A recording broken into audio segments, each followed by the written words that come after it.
Hi there, I'm Chef Ruben, and I'm coming to you all the way here from my house in Franschhoek, and welcome to another edition of the Uncharted Cook-Off. And I'm super excited today because we are visiting Croatia. It's a country I've never been to. I've only seen amazing pictures in magazines, but mostly of people going there, traveling, going in the beautiful summer. It looks like an amazing country. Obviously, it's got this stunning Mediterranean Sea, great seafood or great food in general. And today I'm cooking against Mmule Setati, also known as the food snob. Mmule, I'm really looking forward to it. I hope you are as well. I'm interested to know about the food snob. You must give me the story there. Obviously, it indicates that you love food and you want your food to always be just right. Is that correct? 100%. Hi, how are you, Chef Ruben? I'm good. Are you excited? I'm super excited. I'm in the very dry season of Joburg right now, so very nasal. I hope you can hear me properly. But yeah, I'm very excited to meet you. And the name Food Snob came from the fact that I literally die if I go to a restaurant and I don't get the best quality, whether it be service, food, whatever it is. I believe that if you are giving out a service or an experience, that everything should be at 8 and above. So I'm very snobbish about where I eat, how I eat it. So that's where the name came from. Excellent. I like that. So Mmule, I'm going to be cooking today it's traditional, I would say, to Croatia itself. It's called a burek. It's basically where you wrap, it can be meat, cheese, different ingredients into phyllo pastry. So you have a nice kind of creamy, flavorful filling. And you wrap it in phyllo pastry. So then on the outside, you get a nice sort of crust. But that's not the only thing I'm making because, as you know, we got some interesting ingredients. It's becoming quite difficult to put a dish together. But, you know, I'm thinking if you're in Croatia, you're obviously wanting not just to go out for a nice meal, but if you're sitting there on your luxury yachts out there on the Mediterranean Ocean, it's quite nice to be able to be presented with a nice platter of different sort of little delicacies. So I'm going to be making like a snack platter, you know, and so the burek is one of the ingredients or one of the items I'm going to be making. That's typical Croatia, but I'm going to try and convey that nice sort of snack platter that you just chill, have some wine, and snack away. So we have phyllo pastry for our burek, then salami from next door to us, Stellenbosch, really good quality stuff here. A really nice crispy ciabatta, stunning. Some cheven, goat's cheese basically. Dried apricots, nice kind of sweet and sour. Fresh garden thyme. Dried cranberries. Some rocket leaves, fresh rocket leaf here. Got some butter. Here we have some fennel, baby fennel bulbs, honey, and yeah, that's all our ingredients. Plus, we got this lovely red wine Syrah Pinotage blend that we also obviously have to work into this recipe. It's not just for drinking, so we're going to see how that goes. Let's drink the whole bottle while we at it. Yeah. So initially when I saw this box, I was like, are we making a cheese board? What's happening? Well, I think that's, you know, you have to take the inspiration from your ingredients. So whatever you feel, I mean, you love food, and I'm sure that's what we're going to do today. This is for me like a mixture of different things. I think it would be a sin to just bring it all together in one dish. It's got to be kind of like go back and taste different things. That's kind of like how I see it. So. And that's going to be my approach to it as well. What were you thinking? So, Chef, I've obviously got similar ingredients to you. I've got some of my dried fruit here, which I've basically chopped up. It's apricot and dried cranberries. And then I've basically prepped all my ingredients before. This is the fennel. It looked like that. And I've just chopped it up. quite nicely. And then over here, I have the melted butter, which I'm going to put over the phyllo later. And some of the other ingredients, some honey, which is quite delicious. And then we've got that salami. And then some beautiful bottle of Mmule, which I'm excited about. So I'm excited. I think we should start.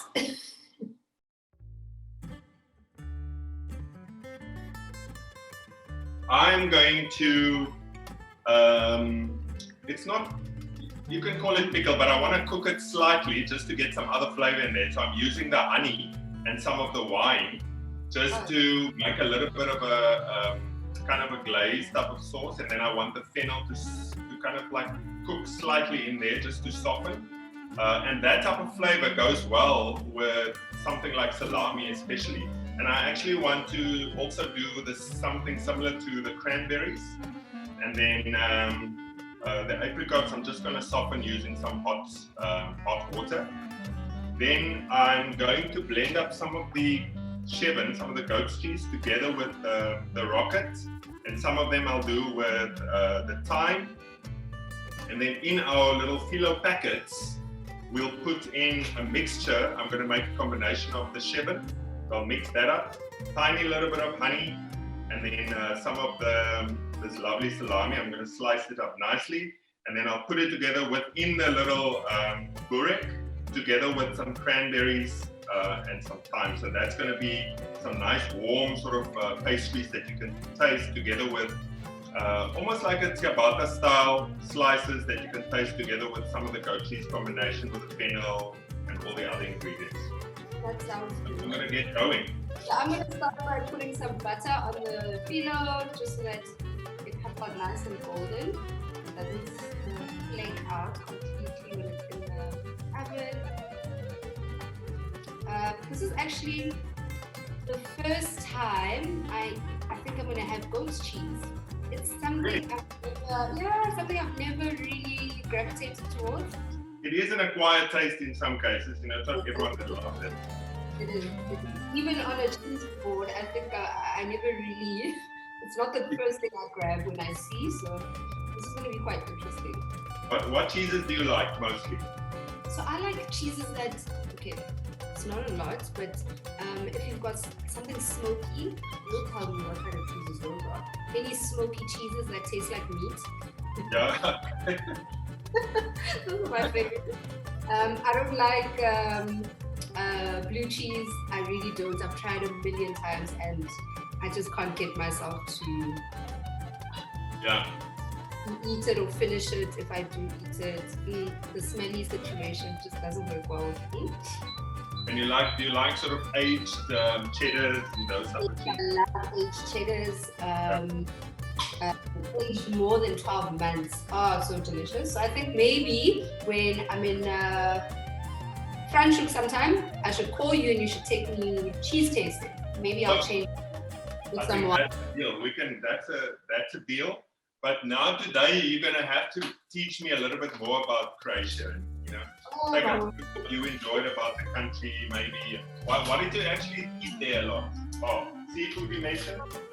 Yeah, so we did a little tour. We started in Dubrovnik. I've never heard. When I went, I was like, where are we going? What is Dubrovnik? So when I looked up, I saw that Game of Thrones was actually shot in Dubrovnik. And yeah, that's when Game of Thrones was quite popular.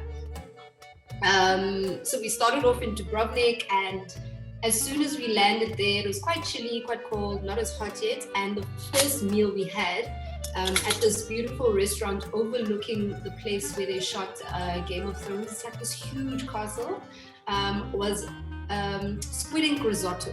So we had a seafood squid ink risotto and a plain risotto, and then I think we also got like a seafood pasta to share. I was in heaven. Initially, with risottos, I thought that you're supposed to put cream and all these other things. And when I got to Croatia, they're like, no, all we put in our risotto is stock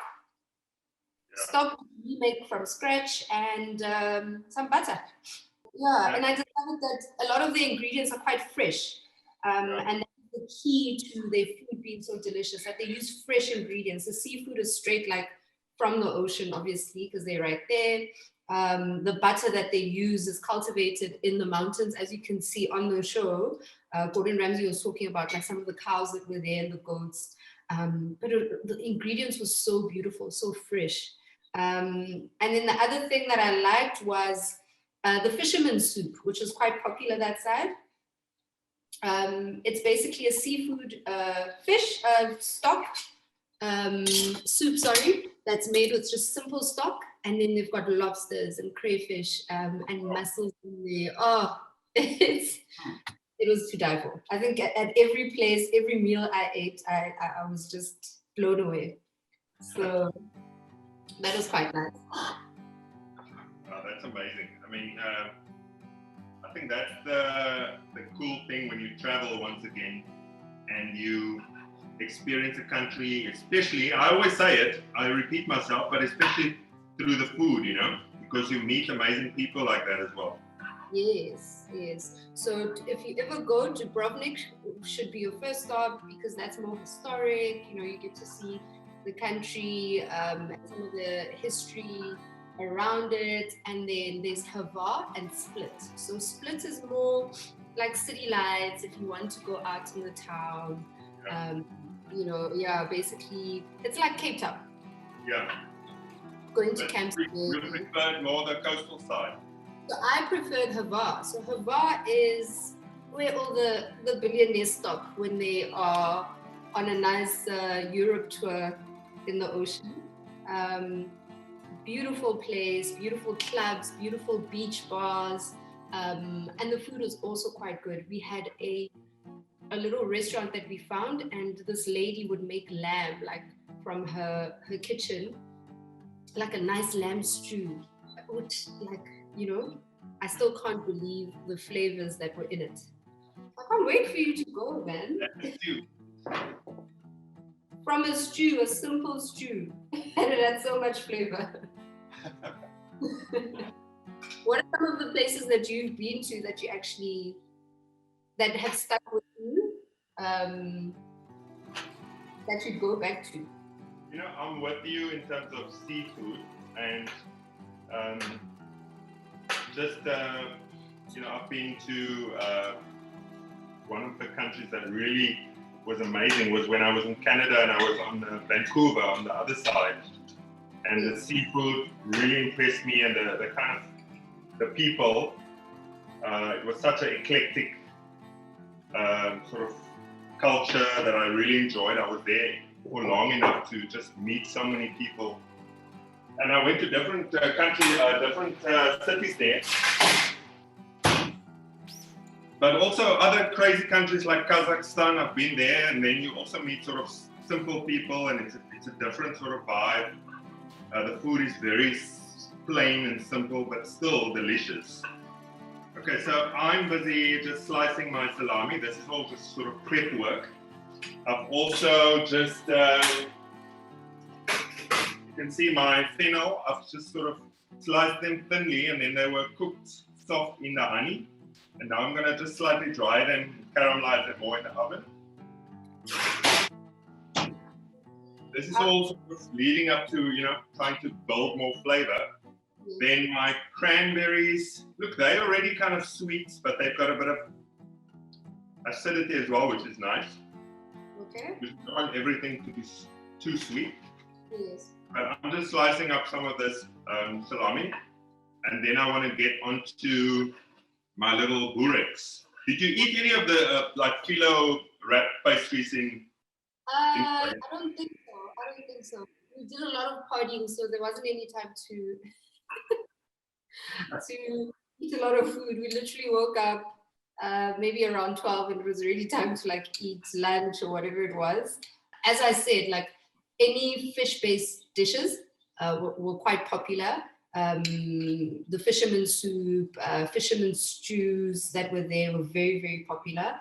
Right now, I'm mixing my ghost cheese and the cranberries into one. What I've done is laid the thyme herbs onto the phyllo so that when I wrap it, you can see the outside, like a sort of a decoration of sorts. So I just want to soften this up so that I can start layering it and then form my cigar shape.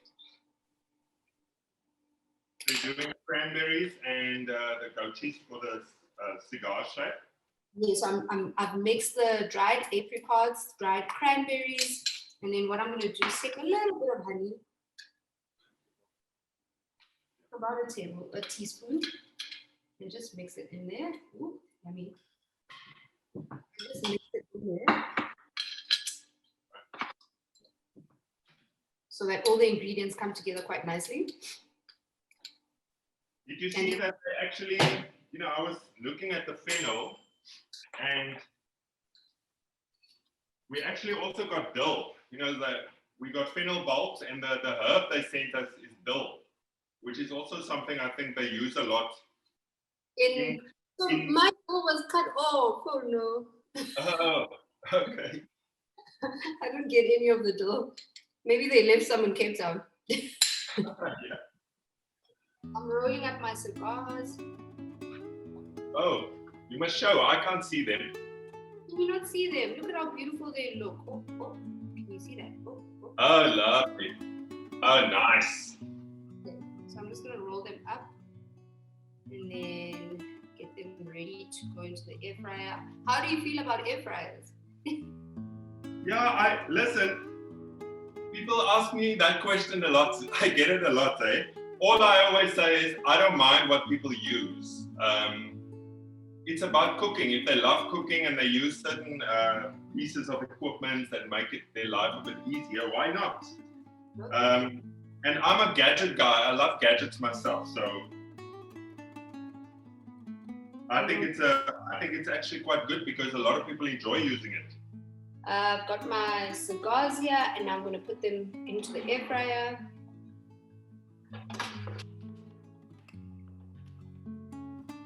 I'm going to put it on a baking setting. So it leaves it at 160, and then time, let's start with about 10 minutes, and then if I need to take it up, I'll take the temperature up as we go. So if you don't have an air fryer, you can definitely pop your cigars into the oven. As I said, you don't want a high temperature because phyllo pastry is quite delicate, it's very soft, it's very flaky. All you want to do is make it golden on the outside and bake whatever it is that you've stuffed it in.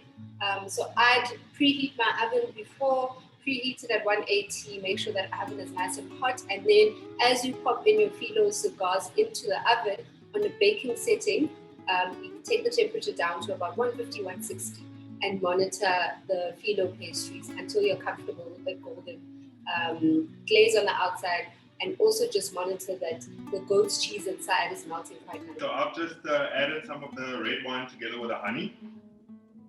So I'm trying to make kind of like a red wine honey, like almost like a syrup.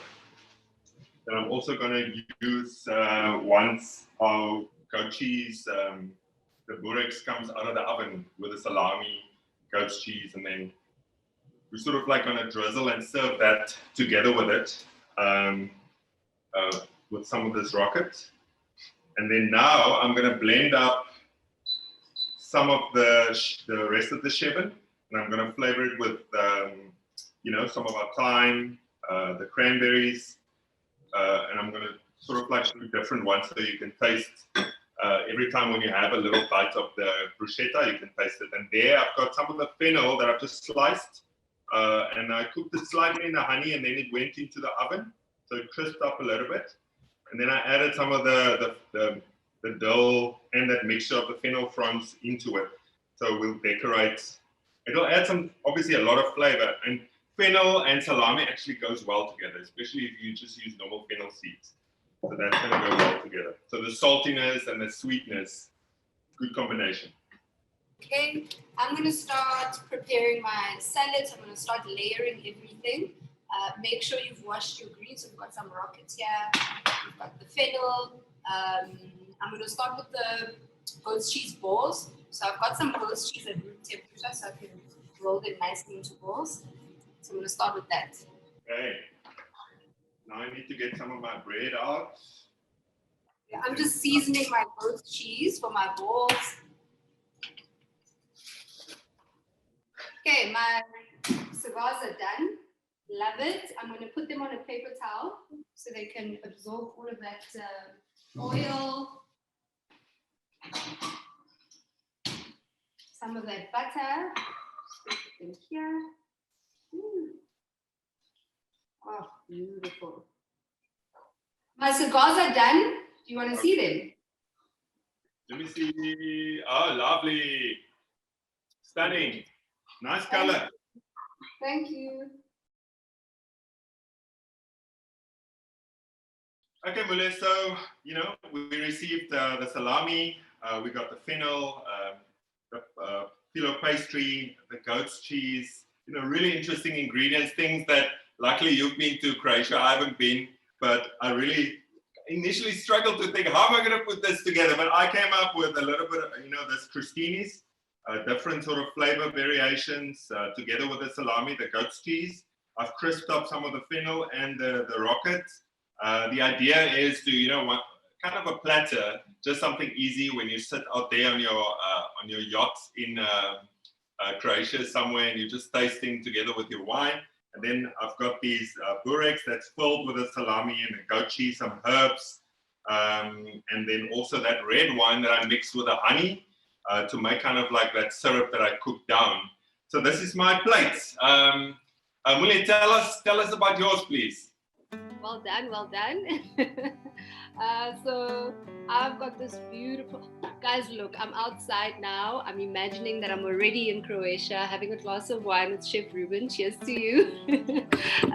So I've got a beautiful salad here that's got some goat's cheese balls that are wrapped in the dried fruits of the apricot, dried apricots, some dried cranberries, and then I've layered it with some fennel, rocket at the bottom, and then that salami over there, which is quite delicious.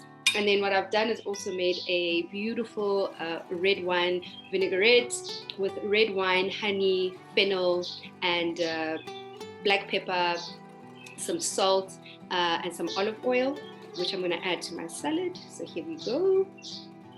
Yum. And then on the side, I've got some phyllo cigars on a bed of rockets, and I've drizzled it with some honey. So I'm just going to taste.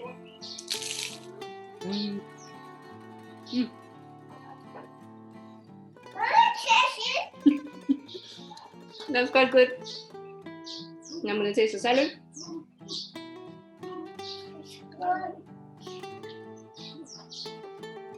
I'm trying to grab everything and I can't.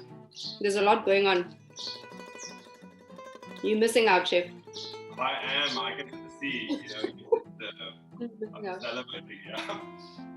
That looks delicious. Delicious. I love it. I think what I love or loved about this meal is, like you saying in the beginning, we had no clue what was going on. That mystery box was a mystery. I initially thought I was going to make a cheese board and run for the hills, but I'm glad I was able to think outside the box and take my food knowledge and basically incorporate it into what I've done today.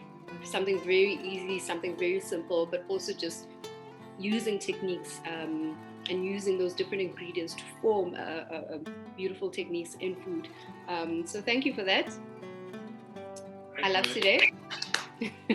I just also want to say I really enjoyed cooking with you. I mean, I did mention earlier, look, it was a challenge with the ingredients, but the great thing is, why it's a challenge is because we want to respect ingredients. You don't want to mess it up by just adding it to something that doesn't make sense and it doesn't work. For me, it's important that I always get that synergy and that flavors should go well together. And I could see that you did exactly that. So it was a lot of fun.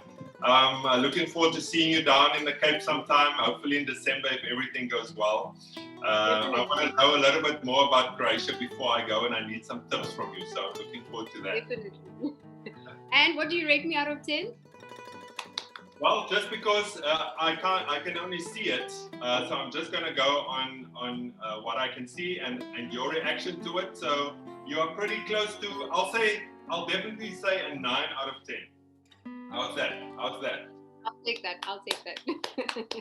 From the legend himself, I'll take that. Thank you Well, so much. I hope everyone enjoyed the cook-off today. I mean, we truly enjoyed traveling to Croatia in terms of all their flavors, using all these ingredients. Really go out there and buy some of those ingredients and try and experience what we had today by visiting Croatia through their food. For more adventures, more great dishes, and some amazing scenery, tune in to Gordon Ramsay Uncharted on National Geographic Wednesdays at 9 p.m.